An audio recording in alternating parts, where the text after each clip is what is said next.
We gotta go to the bullpen.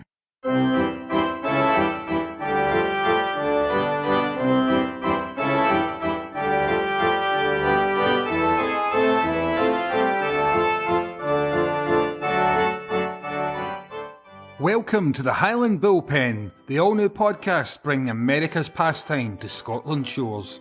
It doesn't matter if you're a Hall of Famer heading for Cooperstown or you're fresh out of the minor leagues. This is the podcast for you.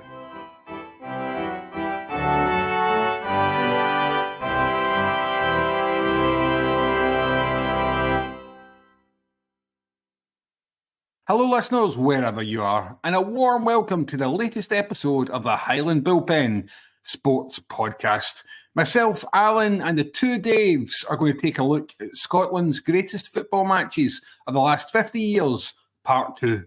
So without any further ado, let's get straight to the action. We've talked about some classic old enemy encounters, but we've also had some memorable Scotland games involving the Old Alliance, Scotland and France.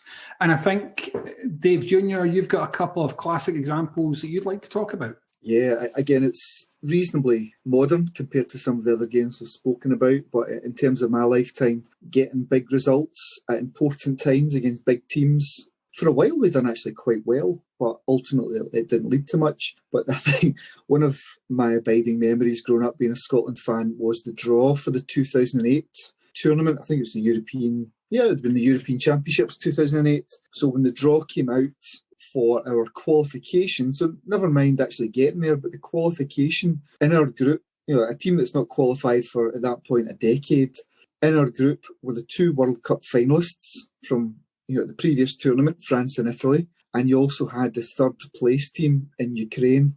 So again, that was just an absolute nightmare situation for Scotland, that you're drawing three teams that have got to the last four of the previous of the World Cup previously, and in there as well, you had some tricky games as well with Georgia, Lithuania, I think. But if you're looking at a complete nightmare scenario for Scotland to get out of a group, it would be that one. But somehow, and again, I just wrote down the dates, but October 2006 and following it up in September 2007.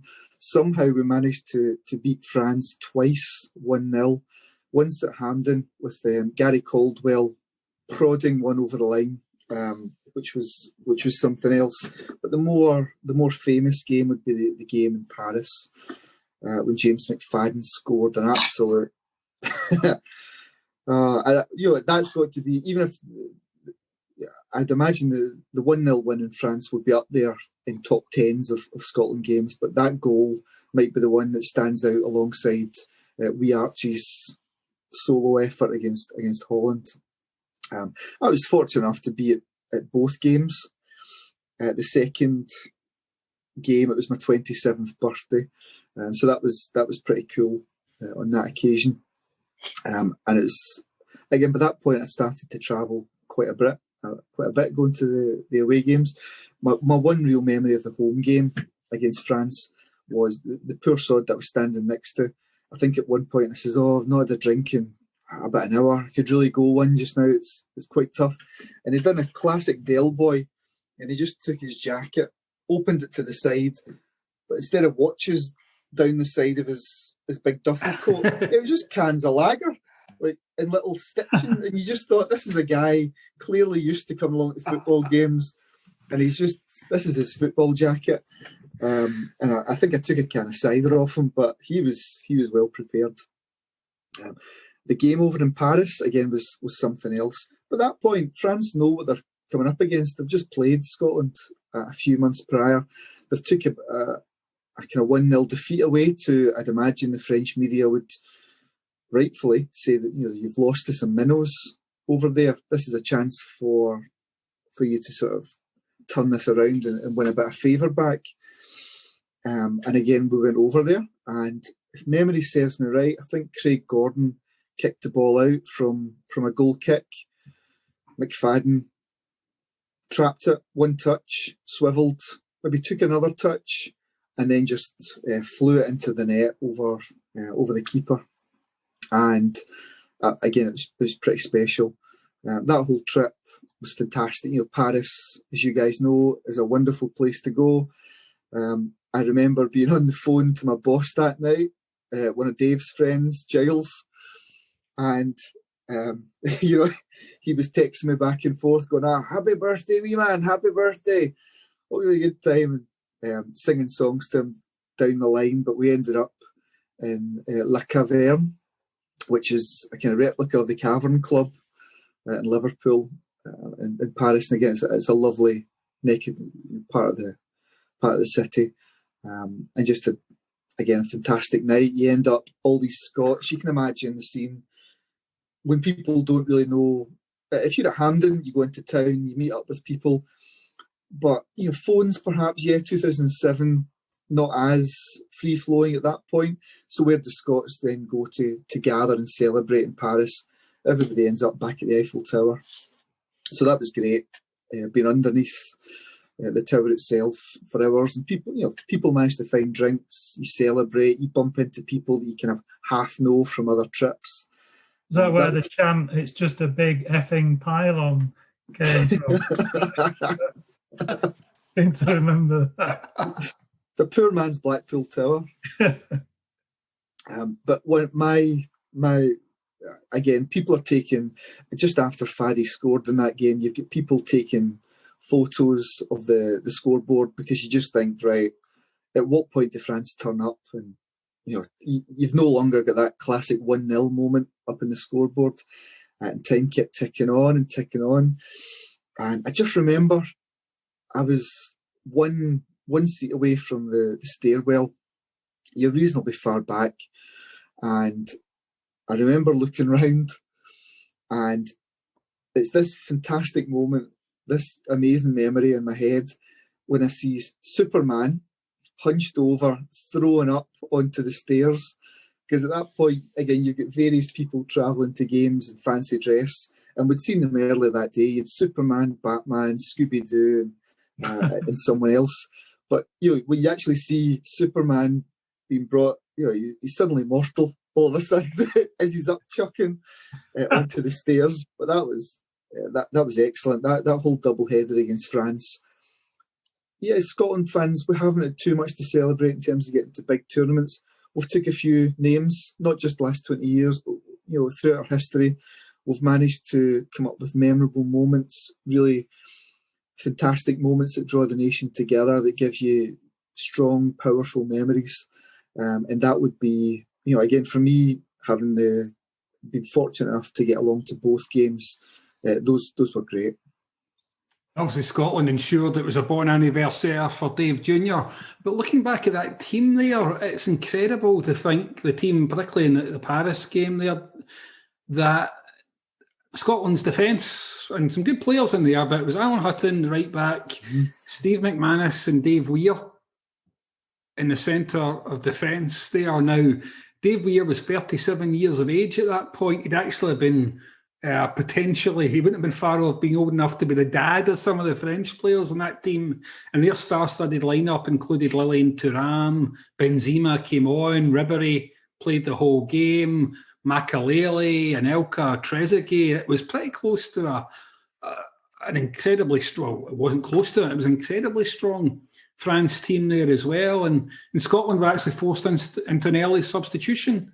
Dave Jr., I hadn't realised that. I think Dave Jr. doesn't either. He can't remember that. I'd be disappointed if he did. I'm impressed I can remember anything at all about it. But it was, I think, Fletcher was replaced by Pearson midway through the first half with an injury as well. But it's incredible to look at the team lineup there. But what a game! And in Scotland's history, though, Dave Jr., has there ever been a longer half an hour than the half an hour you had to survive, and Scotland had to survive after McFadden's wonder strike? I think there was a part about it. It's not a cup final. It's not it wasn't win or bust. So I think, yes, it was pretty nervous for the last half an hour, but people were enjoying it. There was a real, fans were mixed in together. If you end up getting beat, it's, that's just Scotland. That's the line you would come out with. Perhaps the last couple of minutes, you're really thinking we can do this. But I think, you're looking at it thinking, why are we ahead? We shouldn't be ahead. We don't probably deserve to be ahead, but we're ahead. And you just enjoy it. You milk it. You're surrounded by, there's quite a lot of French. We're all in amongst each other at that point. And I think it was all reasonably well behaved. So nervous might not be the right word. It was just, it was fun up until an extent, until the point it becomes real and you think, okay, there's points up for grabs here. We can see it out. I still, going back to the first game, something that sticks in my memory as well. I think Caldwell scored reasonably late on in that game as well. So you're kind of holding on. And I don't know if you remember the famous Braveheart scene when I think the English are descending on the Scots, and it's one of William Wallace's first tactical battles, and you get the guys with their kind of weapons on the ground, and you just hear one of the captains shouting, hold, hold, hold, and they're waiting until the last minute to put these spears up. But I just remember this guy. You've always got a guy at the football with this fantastic voice, and you just felt wave upon wave upon wave of France pressure, and you just heard this one sole voice going, hold, hold.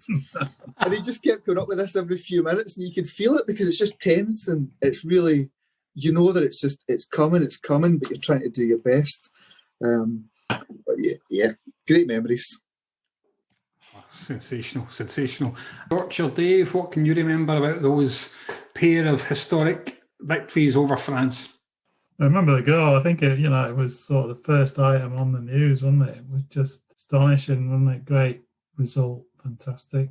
I mean, if you play the game often enough, you're gonna get your just desserts, and definitely deserved that. Scotland managed a remarkable feat in 1977. Well, I should say it was a feat that was achieved via Joe Jordan's hand, but they managed to claim their place in the Argentina World Cup in 1978, which was memorable, to say the least. Terrifying, horrendous, horrific, scarring, whatever adjective you choose, but it certainly had an eternal impact on the psyche of every Scotland fan who can remember it. But apart from the humiliations against Peru and against Iran, there was the one moment, the kind of diamond amongst all the stuff that was going on, a moment that's going beyond football culture into popular culture. It's been immortalised as a ballet and in various other artistic forms, where Archie Gemmill worked his magic against Holland.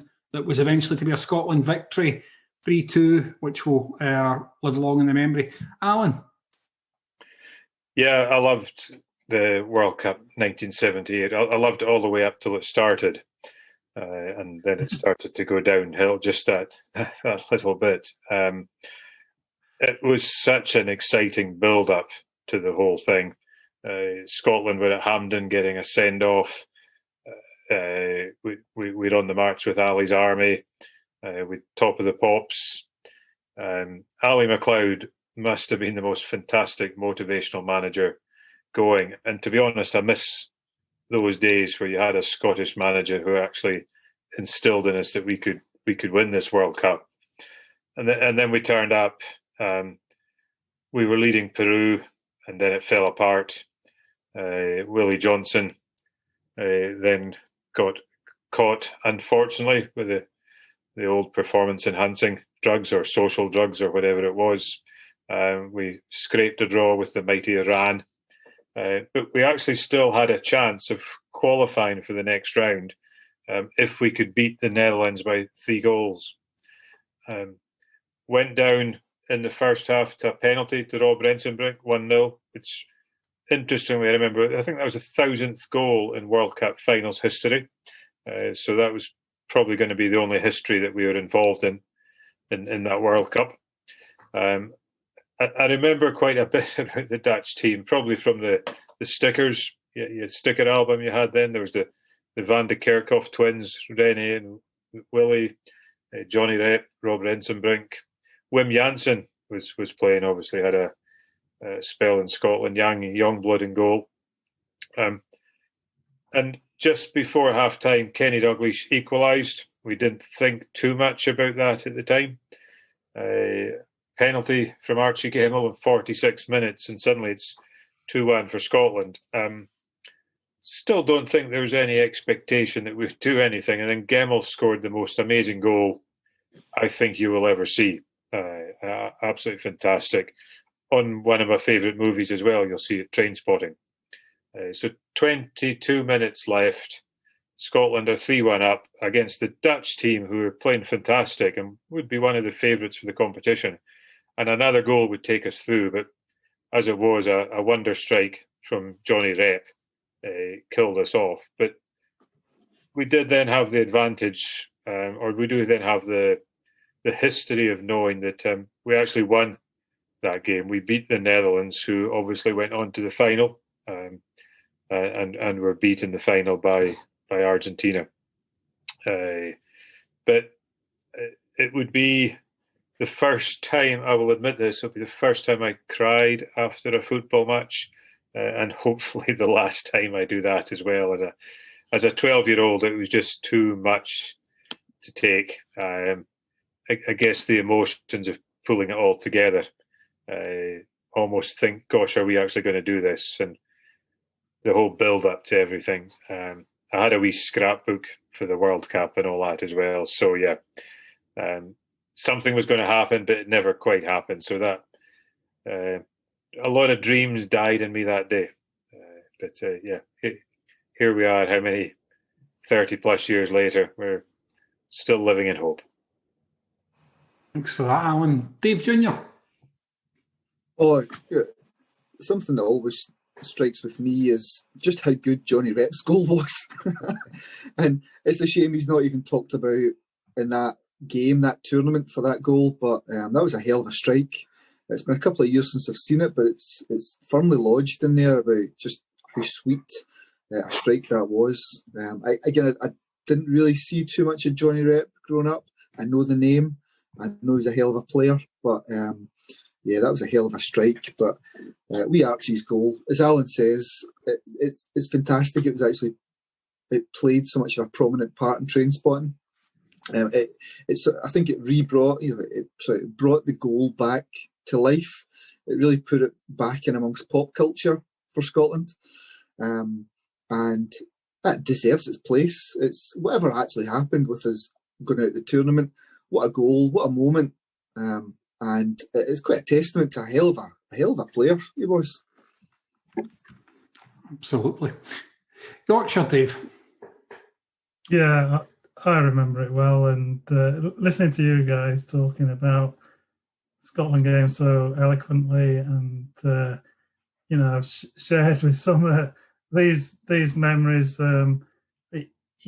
Thinking about what you're saying about Scotland not qualifying for major tournaments for such a long time, but you look back to that time, and I remember the Scotland teams of 74 and 78, and of course England famously didn't qualify for either of those. So although you're saying it was a bad experience overall for Scotland, in some respects that it's one of the great moments in British sport, isn't it? That Archie Gemmell.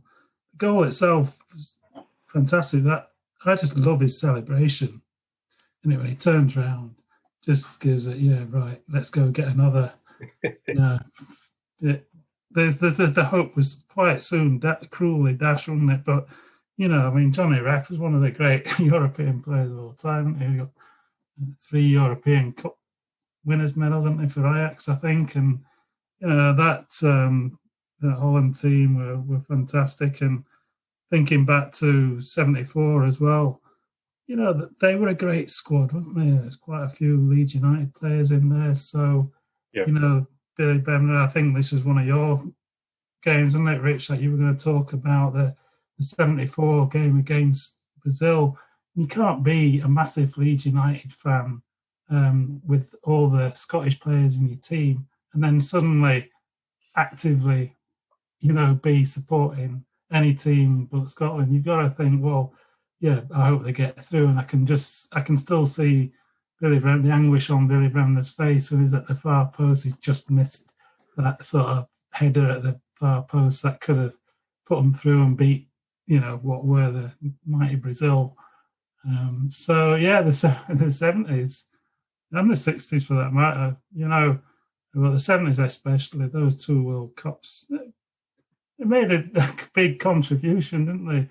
And Scotland in 74, famously, they were unbeaten, I think, weren't they? And, and still didn't qualify for the next phase. So, it was good. I know where I was then when that goal went in 1978. I'm old enough to have been watching that in the pub, in the tap room in the Woodman on Otley Road in Leeds, and everybody cheered, and was genuinely, mind you, half of them were probably Scots, including one of my schoolmates. It was a great moment. And I guess, Yorkshire Dave, you're quite well placed to talk about Archie Gemmill, because he played all of his career, I think, didn't he, down south for Derby, Forest? Yeah, Derby and Forest, fantastic player. I'd need to look this up, but, he had a bit of bad luck, didn't he, when he was at Forest? Did he miss out on the European Cup final or one of them? It didn't sort of end well, did it, with him and Clough? But what a terrific player. I think, Scotland just produced those fantastic midfield players who, they had everything, didn't they? They had skill, that fight, big physicality. You think it was almost endless. When Leeds United were going to, I don't think they ever had eyes on Archie Gemmill, but they're going to sign Asa Hartford, was around about that time. Obviously they had Billy Bremner, Peter Lorimer would have been in the 74 squad. The Gray brothers, would Eddie Gray have been in the squad? Yeah, I'd need to check that. I'm pretty sure he did go to a World Cup, whether it would have been the 74. I think it would have been 74. Yeah, talented footballer, Eddie Gray. There were certainly 5 or 6 these players in the squad. It probably would have been Joe Jordan, certainly in the 74, was still at Leeds, who probably was at Man United by the time 78 World Cup. David Harvey. Sorry? David Harvey. Yep, David Harvey, one of the few Leeds players who was actually born in Leeds, but he was, was obviously a Scot. Him and David Stewart, both goalkeepers. David Stewart as well, yeah. At the time. So, yeah, you couldn't,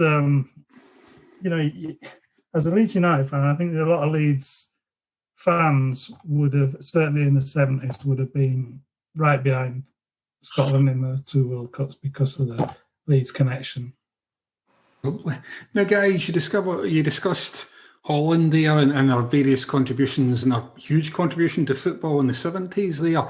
Now, obviously, a lot of our ground hopping in foreign countries, our footballogy stuff has centred in Holland. I know it's somewhere we really all enjoy going, and I had some fantastic experiences there as well, and also professionally worked with quite a lot of Dutch folk there. And I'm really struck by how they underachieve can't be right for a country that reached the 2 World Cup finals, 74 and 78. But I got the very strong sense they're still haunted by probably Argentina in particular, because Rob Rensenbrink hit the post for Holland in the very last minute of the 90 in the final against Argentina. 74, I think, is the German. They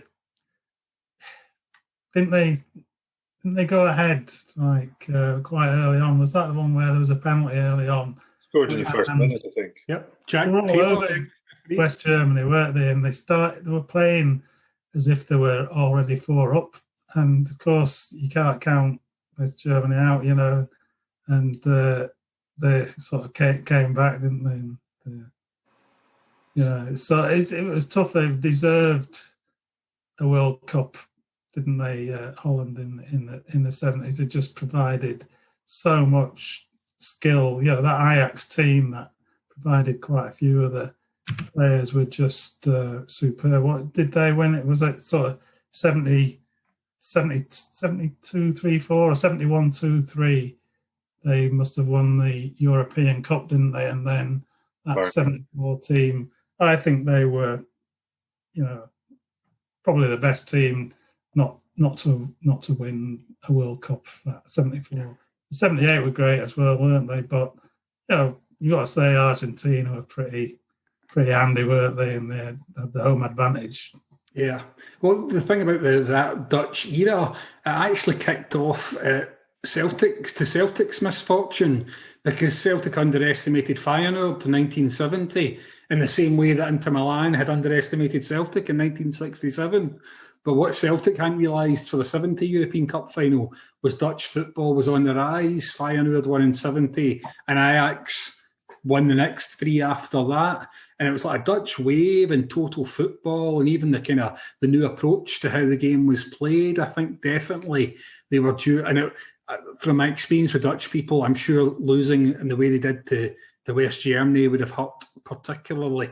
Oh, absolutely. Yeah, there's more than just football, you know, obviously going on there. But that would be, I think if you could taking away our own team's fortunes or misfortunes, I think if you could flick a switch and say, well, you know, in a World Cup, that'd be the one I'd say, well, let's see Holland and Cruyff and company get their hands on that trophy. I think, Alan, sorry. That's just worth highlighting that they did lose the final to two home nations. I think did they win a European Championship when Hullet was playing? Yes. 88. Probably their only major championship.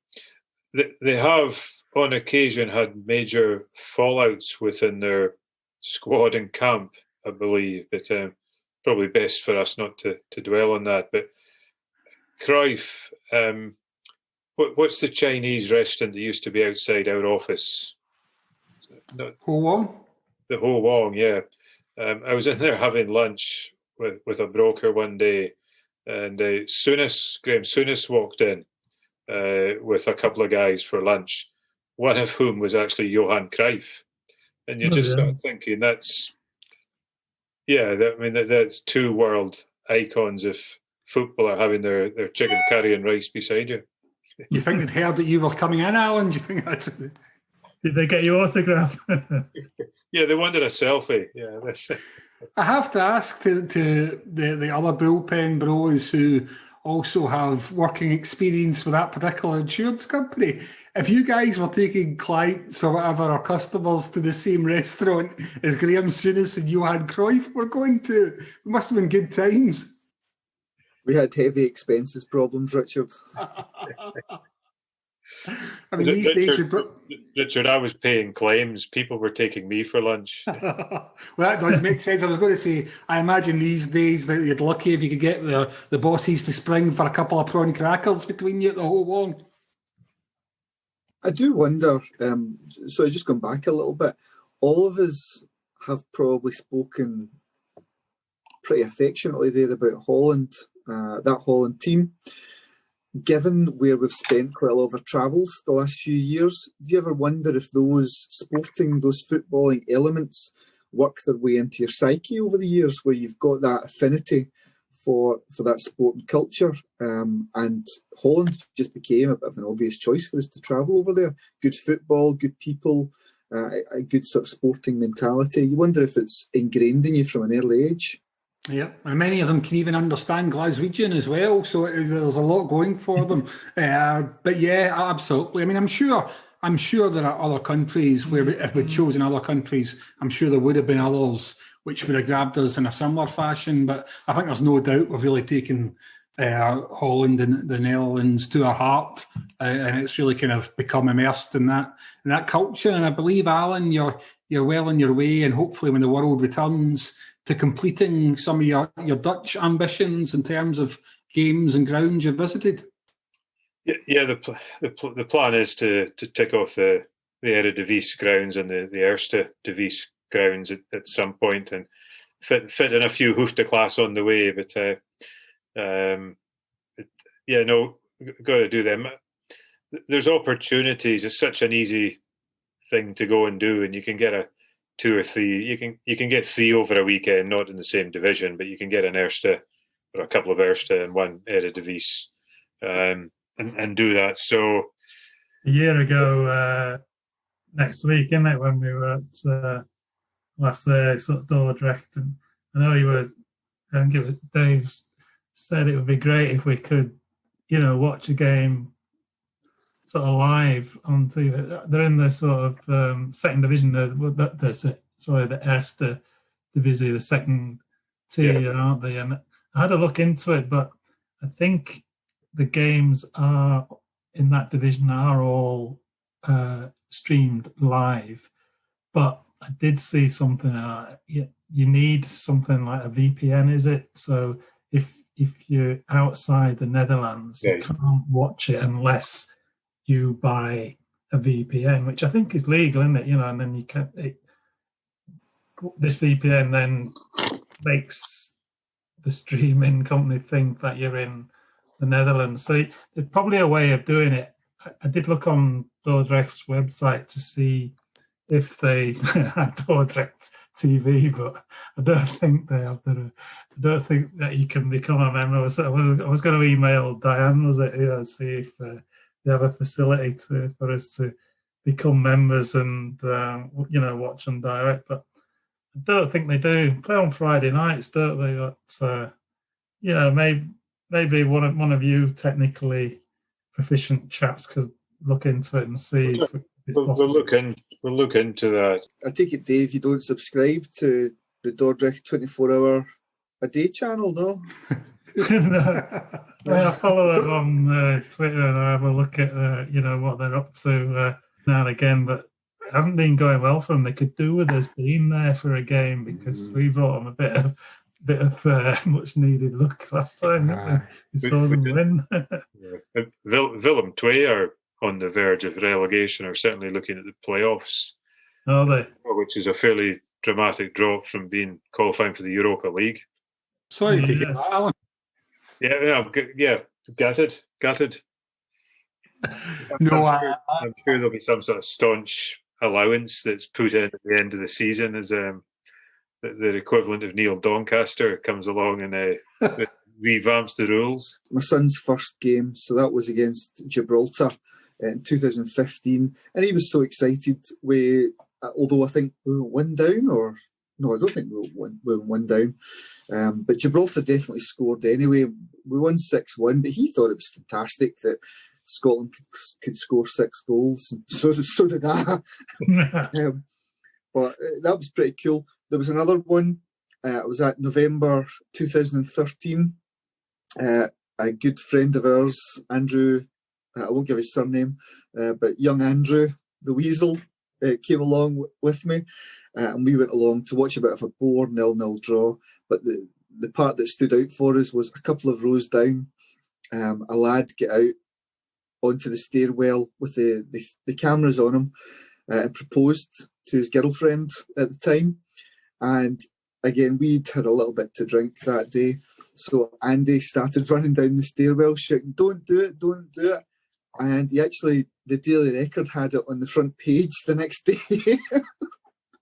and they had Andy with a speech bubble over his head saying what he was saying, "Don't do it, don't do it." So that was quite funny that we got onto the front page of the Record.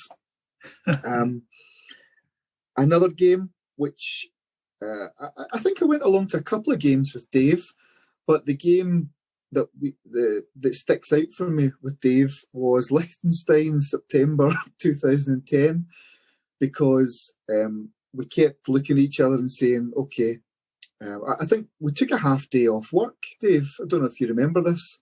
Early kickoff, was it? No, just we thought we'd have a couple of drinks, and a few other people from the office left half day, a few others left early afternoon. We kept looking at each other thinking, right, that's 5 o'clock. Some more people turned up. Got to 6 o'clock. Should we go and get the train? Well, we could leave at 6:30 and walk there. 7:15, 7:30 comes, and we stayed in the pub all night. So that was Scotland-Liechtenstein, completely missed the game. There was a whole bunch of us. It ended up in a bit of not a rammy, but some memorable scenes at the end of the night. I think David managed to excuse himself by that point and get home. I was going to say, I didn't remember going to the Liechtenstein game. I do remember you going to the games, and we would be in the pub. And I kept looking at my watch, thinking, "Are you actually going to the games?" He says, "Oh, no problem. I'll be there." And you would leave, the centre of Glasgow with about 10 minutes to kick off time and get there. I think you'd just pile in a taxi, wouldn't you? That was the one game that we never actually made, but something that stands out about that day. Again, I don't think Richard would be familiar with this colleague. I will only give him the name Boom Boom to avoid embarrassment. But Boom Boom would be a big, soft-hearted, a big gent of a guy, but he very much liked his own company, liked to drink. And I just remember on that particular occasion, we happened to be in one of his frequented watering holes, and he came in, seen all of us, basically downed the whiskey that he ordered and left. He just thought, there's no way I'm getting involved in this. So that's became affectionately known in that friendship circle as Tartan Gate, which was 10 years, a decade old this year. The one last game, and it leads on to ground hopping a little bit, which we've covered off to certain degrees. It was my first ever away game with the Tartan Army. And again, I didn't really know anybody at that point within the Tartan Army. We used to go maybe as a family or a bunch of close friends, but nobody really wanted to travel to an away game, but I was desperate to go. And I just booked flights myself. Thought I'd bump into people, see how I got on. And that was across to Ljubljana in Slovenia. And that would have been October 2005. And I was very fortunate on the flight on the way over. I was sat next to a couple of guys that just are world-class guys. They're fantastic. Became really good friends with them. And hooked up with them on a few more trips. Met up with them at home as well, but they were London-based, but they sorted me out in away games, and we all buddied up and met at the airports every time. But in that Slovenia trip, I managed to stay in a hostel, which was a converted prison. Again, featured loads of kind of prominent local artwork. It was just Slovenia itself. Ljubljana is somewhere that, if I get a choice, if the four of us can go somewhere one day, I would really, really love to take you all there. It's the most incredible, beautiful city. The architecture, the people are out of this world. And I think it's getting a bit of a name now for being one of the go-to places in Europe, a bit off the beaten track. It's really quite special, but the game itself, we were all based in Ljubljana, and the game itself was not, I think it was a bit more north in Celje. We travelled there for the game. My first game, I think it was at the end of a non-successful qualification campaign, but we had a 3-0 victory. Came back in the bus to Ljubljana, spent another couple of days, and just, again, a lot of Scotland fans, it might be an international thing, but people fly out that night or first thing the next morning. But if you manage to time your trip a couple of days extra, you get the place to yourself, you get to see it for what the place really is. And it's just great. Sitting out there, a little bistro, by the water, a really special place. So that left huge memories with me for Slovenia. Hey, thanks for joining us on the Highland Bullpen. We're also featuring on all the usual social media channels: Twitter, Instagram, and Facebook. Just search for the Highland Bullpen. On Twitter, our handle is @HBULLPEN, @HBullpen. At Instagram, it's Highland_Bullpen. And Facebook is quite simply the Highland Bullpen. We've also got our email address, highlandbullpen@gmail.com. We really appreciate those of you who've got in touch, asking questions. We're here to learn ourselves, and we're here to help you guys learn as well. So feel free to contact us and follow us on any of those channels. Fantastic, Alan. And there's never been a better time to follow the Highland Bullpen Sports Podcast. We are ramping up in time for season 21-22 of Major League Baseball. We've got some fantastic preview episodes coming up over the next few weeks where we speak to some American experts who give their predictions for the fortunes of our teams, the Mariners, the Red Sox, the Tigers, and the White Sox. We're also teaming up with the fabulous Birds with Balls baseball podcast to celebrate International Women's Day on March the 8th. So lots to look forward to. Until next time, on behalf of Bullpen Bros, Dave Jr., Alan, Yorkshire Dave, and myself, and not to forget Hamish, stay safe and we'll see you next time.